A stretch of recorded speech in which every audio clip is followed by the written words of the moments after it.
Hello po sa inyong lahat mga ka-crypto. Ako po si Pinoy Crypto Trader at sa video na ito ay atin pong pag-uusapan ang tungkol sa balitang ito kung saan ang research report ng Matrixport ay nagpapahayag po ito ng SEC ay i-reject daw po nila lahat ng Bitcoin Spot ETF ngayong January.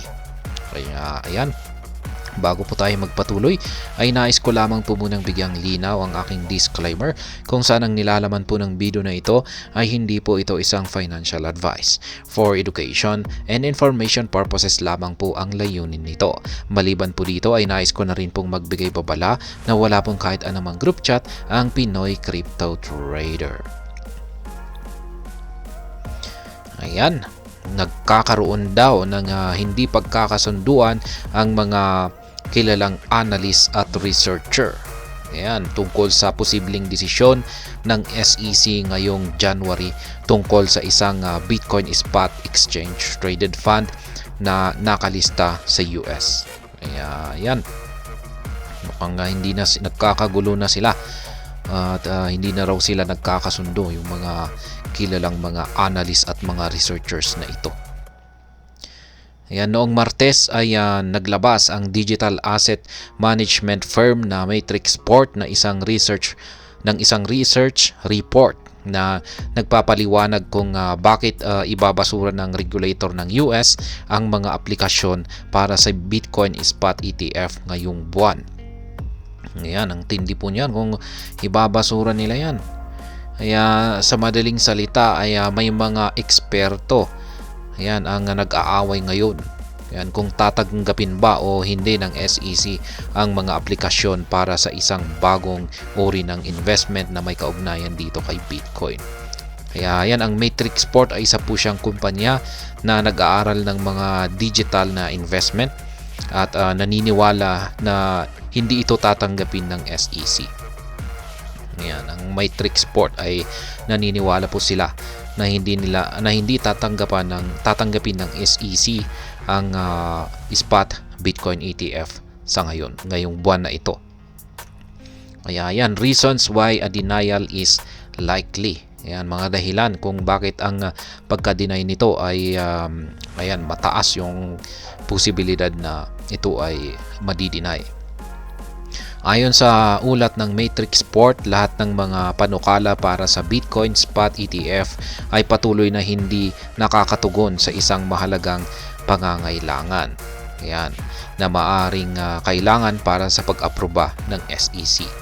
Kaya yan daw po, hindi daw po niya ma-meet yung critical requirement yan para i-approve ito ng SEC. At ayan, ang sabi pa rito ay binanggit nito na ang kakulangan na ito ay nangyayari kahit na madalas ang mga pagpupulong sa pagitan ng mga applicants ng ETF at ng staff ng SEC kasabay ng maraming pagsusuri sa mga muling naipasang aplikasyon. Kaya yan, maski madalas po silang mag-meeting, yan, yung madalas pong mag-meeting yung mga applicants ng ETF at ang staff ng SEC. Pero ayan nga, maski nagkaroon ng mga multiple reviews ay mukhang malabo pa rin.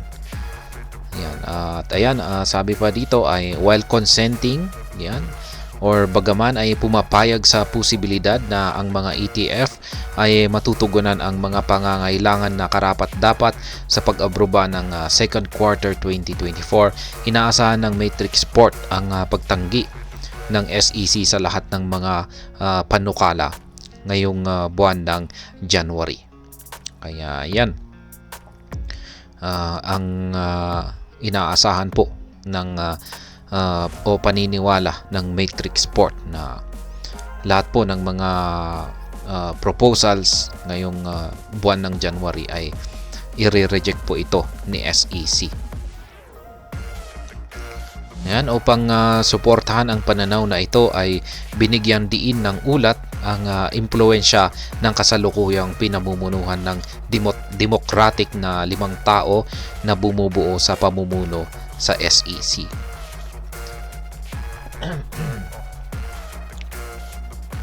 Bukod dito, binanggit ng Matrix Sport ang kanilang pag-aalinlangan ng chairman ng SEC na si Gary Gensler. Ipinapalagay ng kumpanya na malabong buboto si Gensler pabor sa pag-aproba ng Bitcoin Spot ETF na nagpapahiwatig ng kanyang mga komento noong December 2023 na nagpapahiwatig ng isang inaakalang pangangailangan para sa mas mahigpit na pagsunod sa loob ng industriya ng crypto. Higit pa rito, ipinagtanggol ng ulat na mula sa isang political na pananaw or political standpoint, kaunti ang incentive upang aprubahan ang isang Bitcoin Spot ETF. Ito ay dahil ang ganitong regulasyon ng pag-endorso ay epektibong magpapatibay sa Bitcoin bilang isang maaasahang alternatibong imbakan ng halaga or ito ay alternative store of value. Kaya sa madaling salita ay ang ulat ng Matrix Sport ay nagsasabi na malabong maaprubahan ng SEC ang mga panukala para sa Bitcoin Spot ETF dahil sa ilang mga kadahilanan. Kabilang ang mga pangangailangan na hindi natutugunan, ang impluwensya ng kasalukuyang liderato ng SEC at ang pag-aalinlangan ng chairman ng SEC.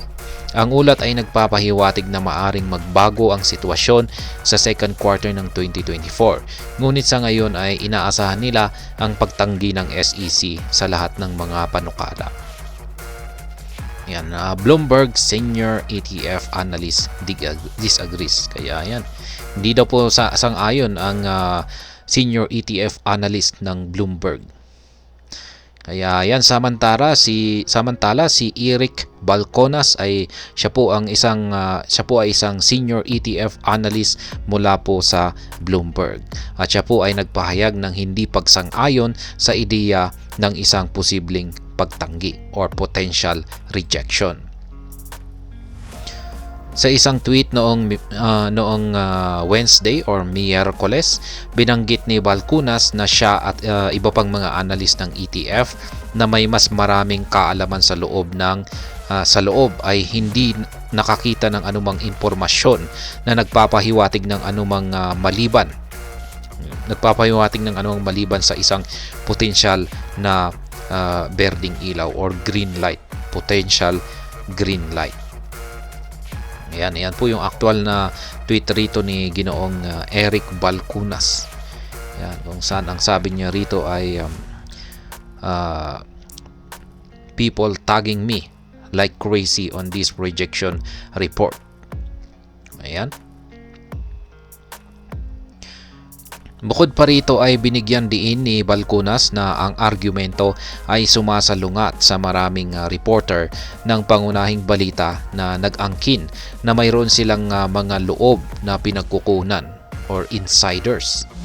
Ayan, meron daw po silang mga inside sources na sumusuporta sa posibilidad ng pag-aproba or possible approval. Kaya ayan, ang tindi po niyan. Kung meron silang insider, kinikilala niya ang posibilidad ng kawalan ng katiyakan, ngunit binigyan din na ang ganitong uri ng pangyayari ay hahamon sa isang malaking halaga ng maasahang impormasyon na ginagawa itong isang hindi gaanong malamang na sitwasyon. Kaya yan, or less likely na senaryo. Samantala, sa isang kamakailang panayam ay iminungkahi ni Balconas na ang anumang pagtatanggi or rejection ay mas malamang na magresulta mula sa SEC na naghahanap ng higit pang oras kaysa sa isang tuwirang pagtatapon or dismissal. Yan, outright dismissal. Kaya sa madaling salita, si Balconas ay isang eksperto sa ETF ay hindi sumasang-ayon sa ideya na tatanggihan or i-reject ng SEC ang mga panukala para sa Bitcoin Spot ETF. Sa halip ay naniniwala siya na may posibilidad na maaprubahan ito at kung may pagtanggi man Ito ay dahil sa SEC na nangangailangan ng higit pang oras para sa pagsusuri. Kaya at least may parang point dito si Balcunas. Yan, ayon nga sa kanya ay meron daw silang insider. Ang tindi po niyan. At kung sakaling i-reject daw ito ng SEC ay baka ang dahilan ay kakailanganin nila ng oras. Yan, or hihingi pa sila ng extension at hindi nila ito i-reject. Yan, baka extension yung mangyayari rito. At ayan, hanggang dito na lamang po tayo sa video na ito. Sana po ay inyong nagustuhan ang aking paliwanag dito. Kung inyo po itong nagustuhan ay pakiclick lamang po ang like button nito. Para naman po sa mga bago lamang dito, kayo po ay aking inaanyayahan para mag-subscribe. Pakiclick na rin po ang bell icon nito dahil ito po ang siyang magsisilbing notification nito sa mga bago kong videos na akin pong ina-upload sa aking YouTube channel na ito. Marami pong salamat sa panunood. Ingat po tayo lagi at God bless po sa ating lahat.